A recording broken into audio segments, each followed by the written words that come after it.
ভারতের বিখ্যাত ব্যক্তিদের সঙ্গে ঘটে যাওয়া কিছু ঘটনা যা ভূতের অভিজ্ঞতা হিসেবে বিবেচনা করা হয়েছে, সেগুলো সম্পর্কে কিছু উদাহরণ আজকে আমরা এই ভিডিওতে দেব। তাহলে চলুন ভিডিওটি শুরু করি। আর হ্যাঁ, তার আগে অবশ্যই লাইক, কমেন্ট, শেয়ার এবং সাবস্ক্রাইব করতে একদমই ভুলবেন না।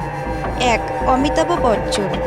বলিউডের মেগাস্টার অমিতাভ বচ্চন বলেছেন যে বসুন্ধরা নামের একটি ছবির শুটিংয়ের সময় তিনি একটি জায়গায় অদ্ভুত অভিজ্ঞতার মুখোমুখি হয়েছিলেন, যা ভূতের সঙ্গে সম্পর্কিত মনে হয়।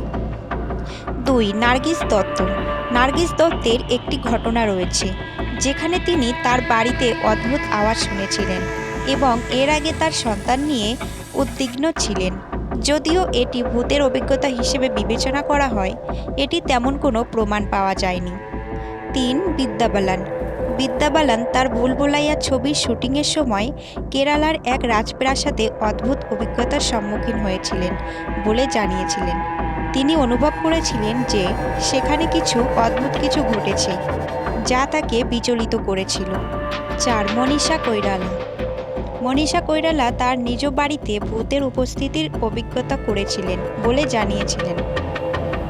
এই ঘটনাগুলো বেশিরভাগই তাদের নিজস্ব অভিজ্ঞতা এবং বিশ্বাসের উপর ভিত্তি করে প্রকাশিত হয়েছে এবং এতে ভূতের কোনো নিশ্চিত প্রমাণ নেই।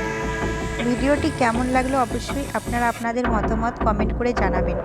আর হ্যাঁ, লাইক, কমেন্ট, শেয়ার এবং সাবস্ক্রাইব করতে একদমই ভুলবেন না।